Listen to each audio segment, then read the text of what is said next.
Here's the timer I'm going to install. Now this is a 4-hour timer, and see there's a little turn button here, and you can turn it to however long you want on here. 1 hour, 2 hours, 3 hours, 4 hours, and any increments of an hour.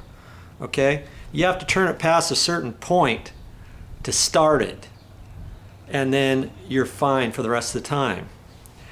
So I've seen these in 3-hour timers, but the standard one is a 4-hour timer. Now, do they make one a 6-hour timer? Yeah, you can get a 6-hour timer if you feel that you should install a 6-hour instead of a 4-hour.